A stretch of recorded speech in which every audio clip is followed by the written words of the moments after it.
Assalamualaikum warahmatullahi wabarakatuh. Selamat pagi Bapak Ibu Guru. Bagaimana kabarnya pada pagi hari ini Bapak Ibu? Alhamdulillah baik-baik ya Pak Bu. Perkenalkan, nama saya Hairudin. Dalam kesempatan ini, sebelum kita memulai pembelajaran, kita menundukkan kepala sejenak. Kita berdoa dalam hati, Bapak Ibu. Berdoa dimulai. Doa selesai. Terima kasih Bapak Ibu. Dalam kesempatan ini saya akan menyampaikan aksi nyata terkait pemahaman kurikulum merdeka Bapak Ibu.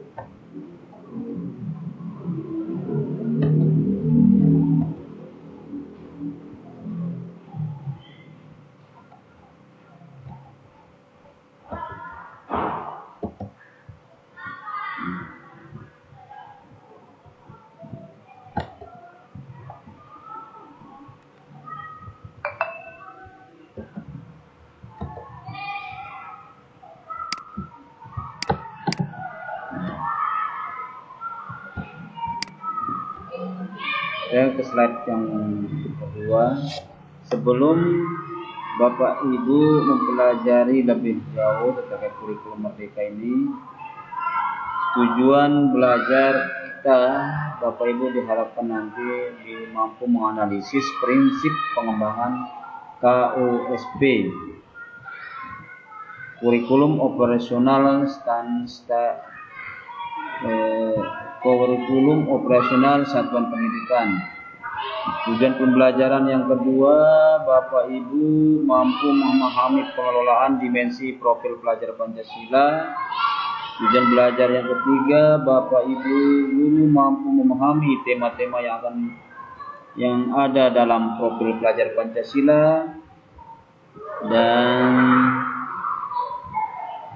Bapak Ibu dapat menganalisis dan menyusun seperti apa rencana pelaksanaan pembelajaran berdiferensiasi kurikulum merdeka. Demikian tujuan belajar yang kita harapkan ke depannya. Kemudian kita akan apa agenda yang akan kita bahas dalam aksi nyata ini Bapak Ibu, yaitu apa kurikulum merdeka. Apa pembelajaran paradigma baru, capaian pembelajaran dalam kurikulum merdeka. Kemudian Bapak Ibu dapat merefleksikannya nanti, materi pembelajaran dari awal hingga selesai. Baik Bapak Ibu, kita ke slide ketiga. Sebenarnya apa kurikulum itu? Banyak sekali kita mendengar, melihat, mengartikan kurikulum yang bermacam-macam penafsiran. Tidak ada yang baku mengartikan seperti definisi kurikulum itu. Tapi di sini pemahaman esensial dalam slide ini adalah kurikulum sebagai keseluruhan pengalaman belajar murid. Kemudian kurikulum itu sebagai titik awal sampai titik akhir pengalaman belajar anak. Dan kurikulum itu sebagai suatu hal yang kompleks dan multidimensi. Kemudian kurikulum itu adalah diibaratkan sebagai jantungnya pendidikan.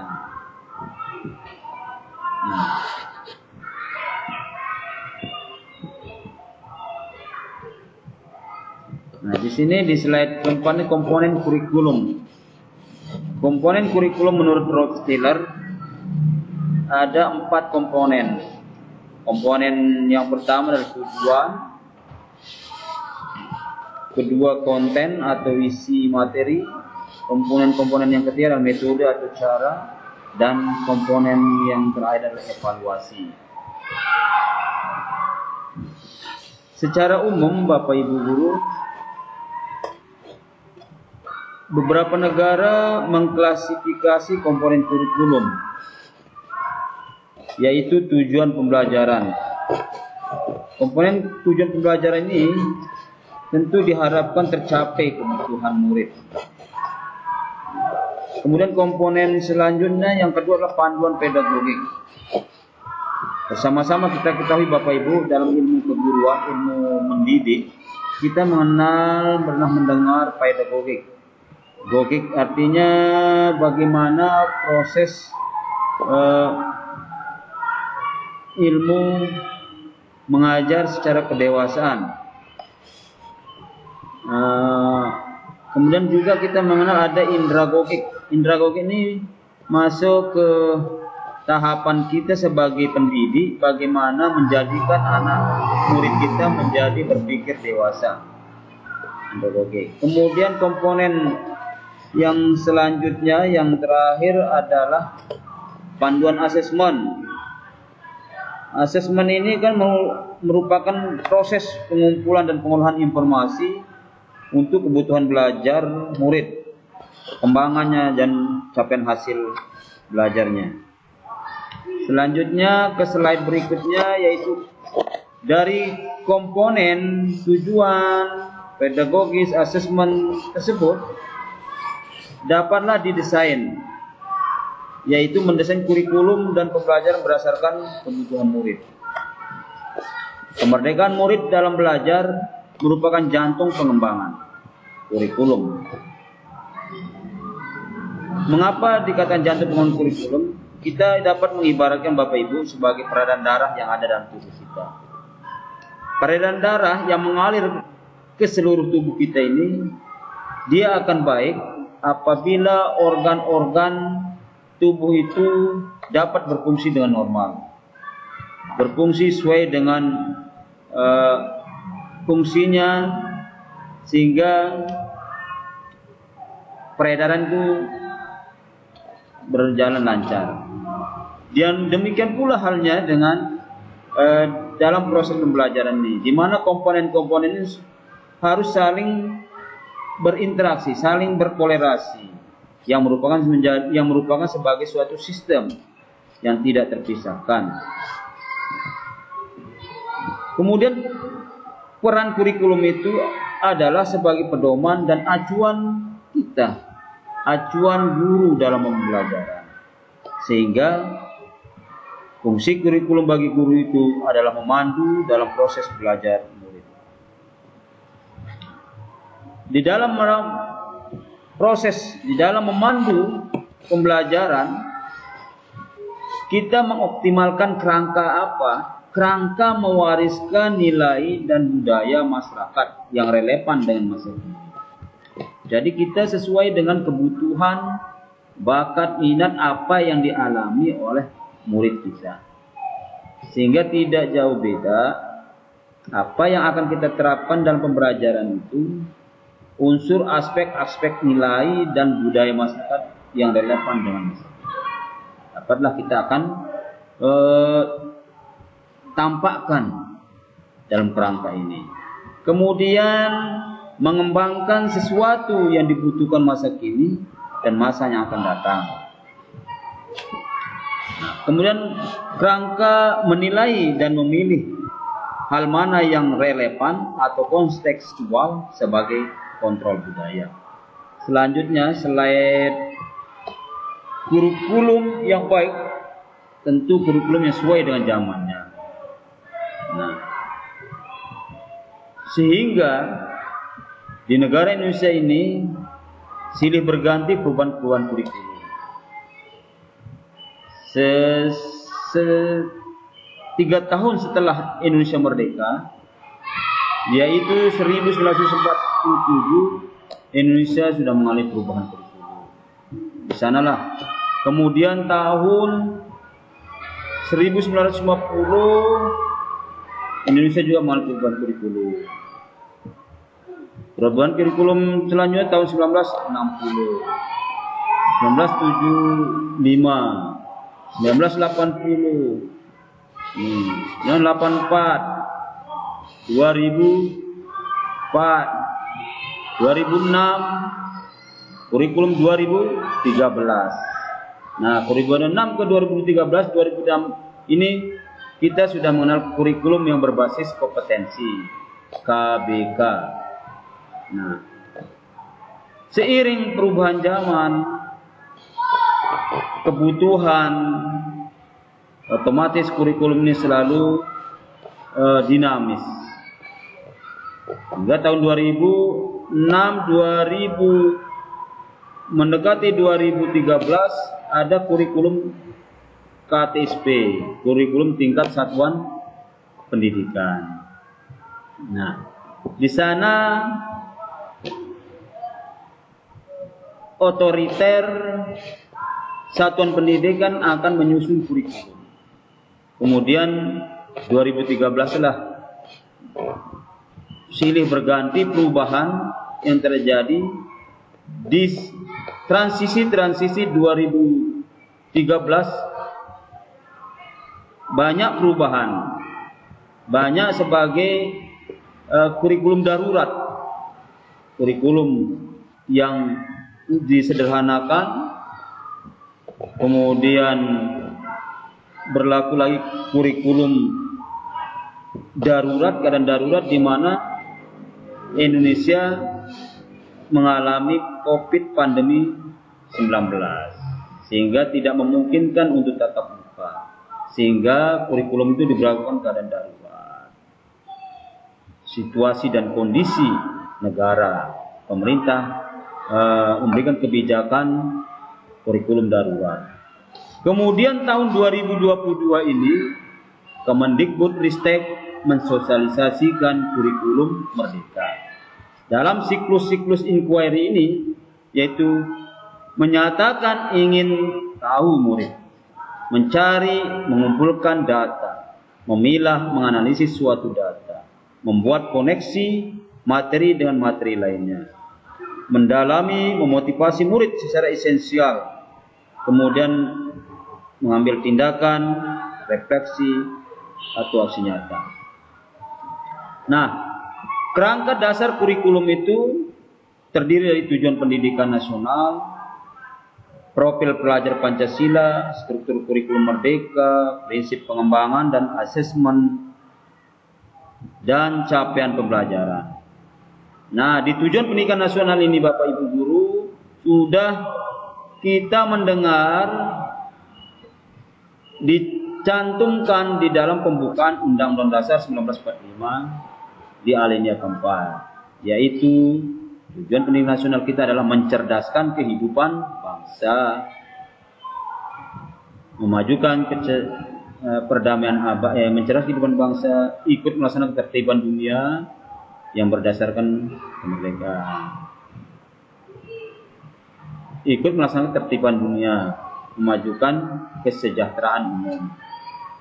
Nah, itu beberapa tujuan pendidikan nasional yang ada dalam Undang-Undang Dasar 1945. Sehingga di dalam filosofi, kerangka, pemikiran pendidikan nasional Ki Hajar Dewantara itu,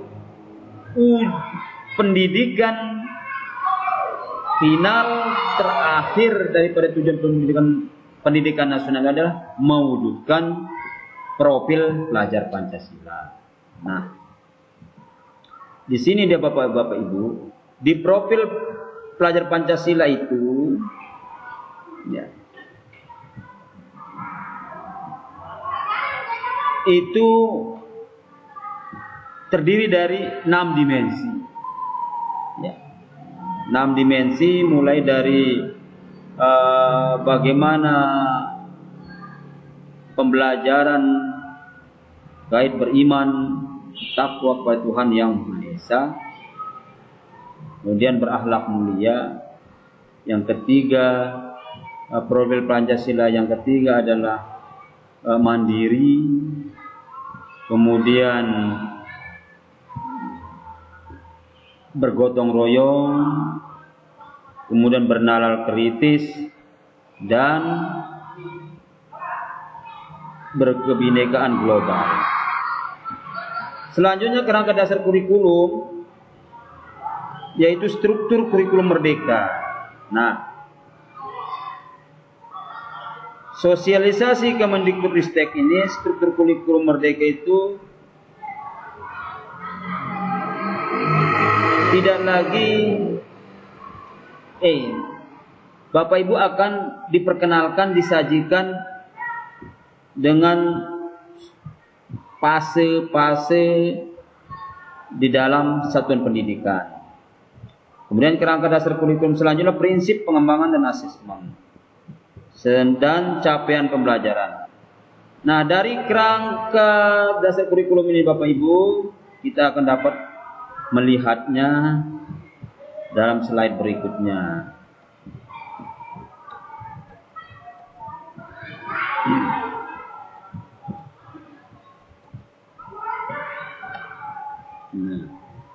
Di sesi pembelajaran paradigma baru ada 5 prinsip umum pembelajaran Bapak Ibu. Prinsip yang pertama, mempertimbangkan kebutuhan capaian belajar murid saat ini. Apa yang diharapkan? Itu harapan kita adalah perbedaan kompetensi dan potensi setiap murid dapat dipastikan, dapat difasilitasi untuk mendapatkan hak belajarnya dengan baik. Nah, tidak ada perbedaan sama hak belajarnya. Nah, sebelum kita akan menyampaikan, memasuki proses pembelajaran kepada murid kita, Bapak Ibu guru harus melakukan diagnostik awal, melakukan asesmen diagnostik awal. Untuk apa? Agar Bapak Ibu dapat mengetahui kebutuhan muridnya. Seperti apa? Kemudian prinsip yang kedua adalah membangun kapasitas belajar murid menjadi pembelajaran sepanjang hayat. Grow mindset, yaitu melibatkan murid dalam penentuan belajar. Prinsip yang ketiga adalah mendukung perkembangan kognitif dan karakter murid. Seperti apa pengembangan kognitif dan karakter murid itu? Yaitu pengembangan kecakapan murid dengan literasi melalui teks. Murid berkembang dengan kebudayaan di lingkungan sekitarnya. Pengembangan sosial emosional murid melalui apresiatif belajar murid. Selanjutnya, prinsip umum pembelajaran yang keempat adalah menyesuaikan dengan karakter kehidupan murid, di mana murid tumbuh dan berkembang dengan kebudayaan di sekitarnya sesuai konteks ini. Dan prinsip pembelajaran yang terakhir adalah mengarah pada masa depan yang berkelanjutan terkait dengan perubahan iklim, kerusakan lingkungan, dan isu global. Selanjutnya adalah sesi capaian pembelajaran dalam kurikulum. Ya. Capaian pembelajaran dalam kurikulum ini Bapak Ibu, kita tidak terlepas dengan profil pelajar Pancasila yang sudah saya sebutkan tadi, bahwa profil pelajar Pancasila ini merupakan karakter dan kompetensi yang menjadi fokus sistem pendidikan nasional. Sehingga di dalam profil Pancasila ini ada 6 dimensi pada profil Pancasila yang menjadi rujukan dalam capaian pembelajaran. Tujuan pembelajaran, alur tujuan pembelajaran sebagai modul ajar. Salah satu semangat dalam kurikulum Merdeka Bapak Ibu adalah konsep teaching at the right level, yaitu mengajar pada tahapan pembelajaran yang sesuai. Kemudian sisi capaian pembelajaran yang berikutnya kurikulum Merdeka ini Bapak Ibu, yang diharapkan tentu kurikulum prototipe. Kurikulum prototipe ini kurikulum yang menghasilkan aksi nyata, yang menghasilkan proyek, menghasilkan konten produk. Sebagaimana pendidikan di negara Eropa dan negara-negara luar di sana.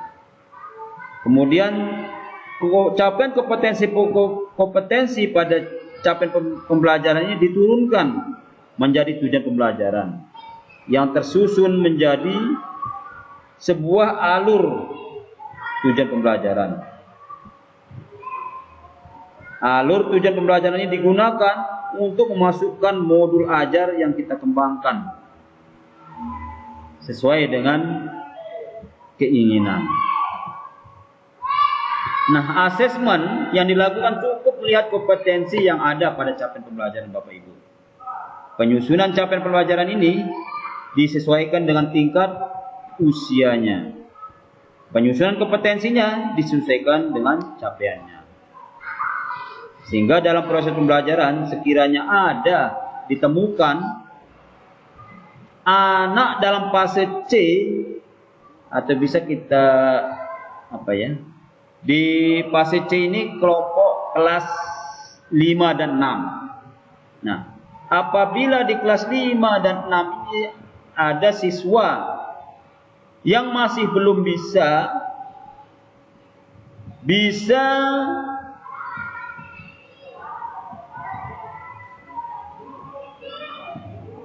pada tahapan materi di fase B. Nah, maka kita boleh melanjutkan perulangan permasalahan materi yang ada di fase B. Nah, makanya guru itu perlu intervensi sesuai dengan kebutuhan siswa, kebutuhan muridnya.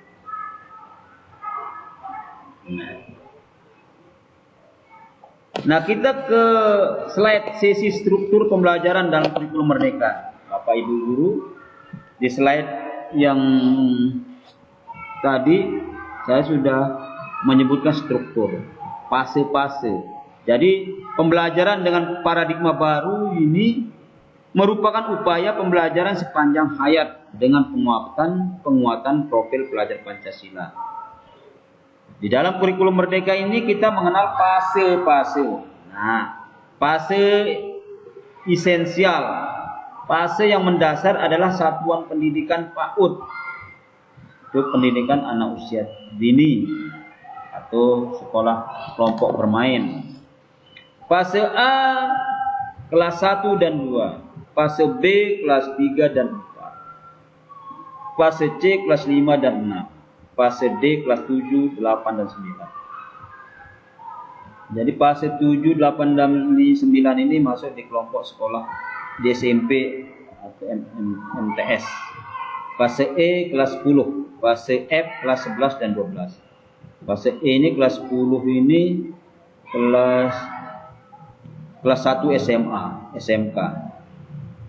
Dan kelas 2 dan 3 akhir menyelesaikan satuan pendidikan di SMA atau SMK.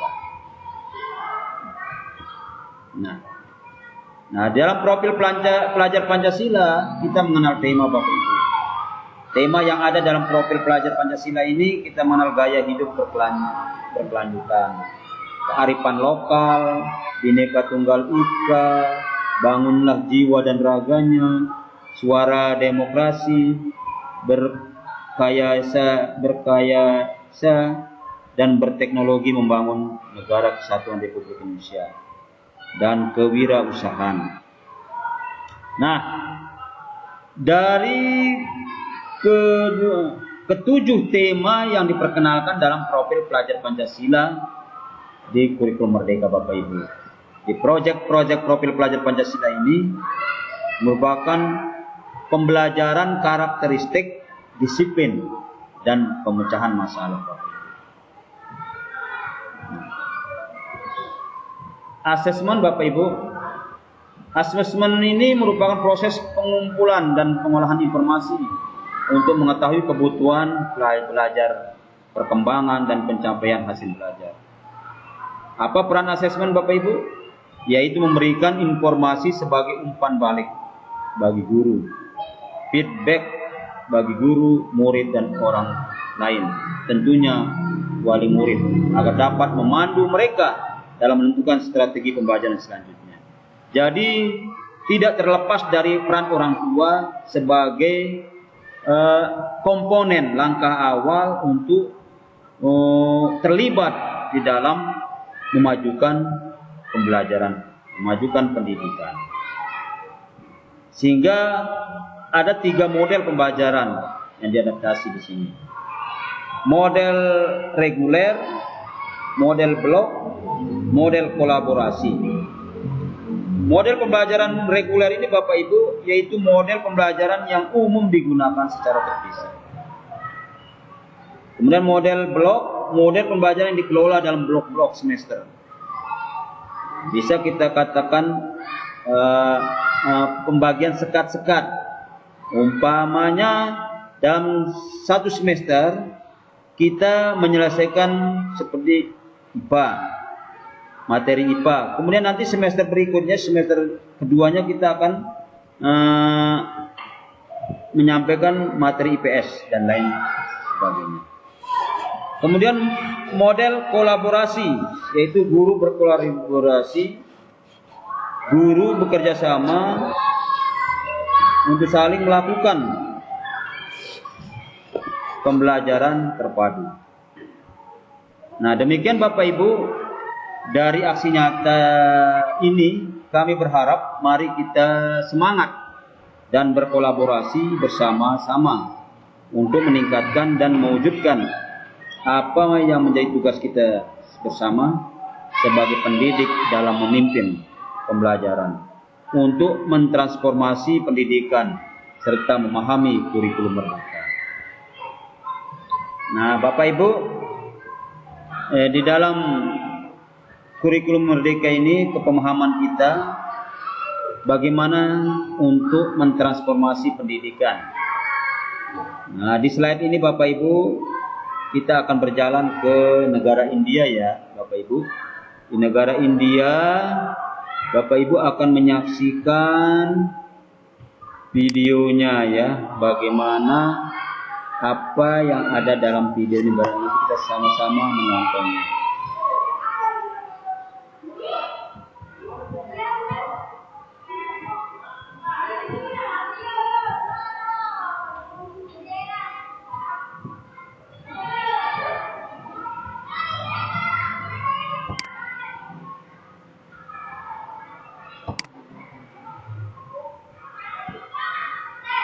Maaf Bapak Ibu, masih terputus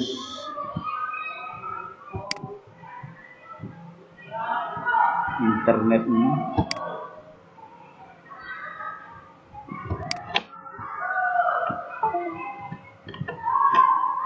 Mohon bersabar Bapak Ibu.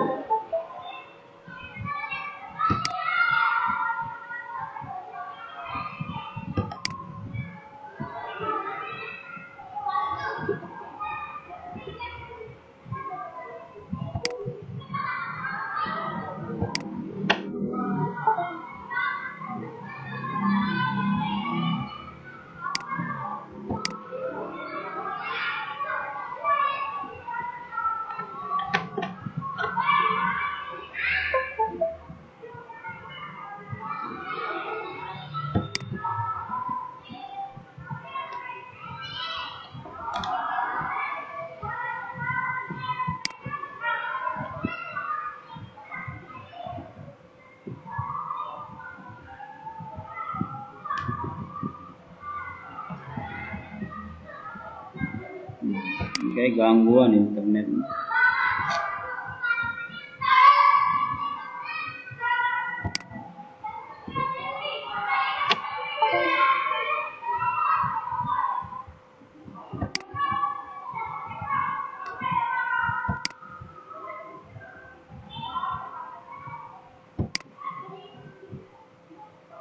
Gangguan internet. Coba.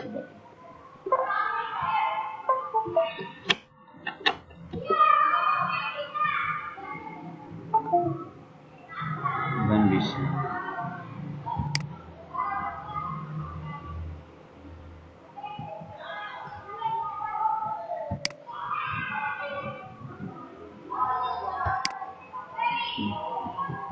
Ini videonya enggak bisa. Coba lagi.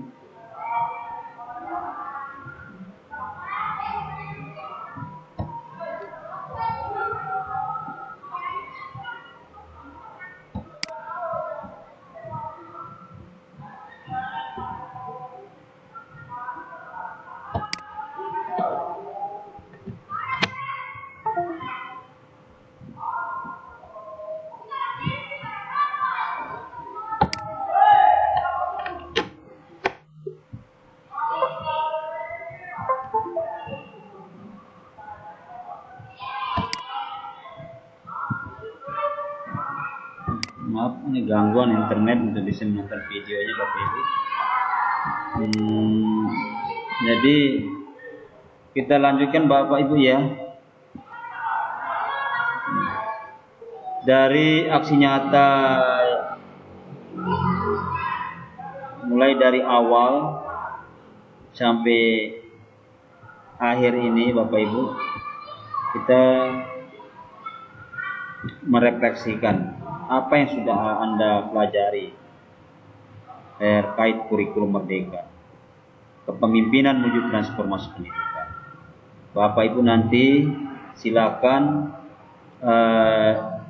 buat responsifnya, kemudian nanti kita presentasikan dan umpan balik di aksi nyata berikutnya di lain waktu.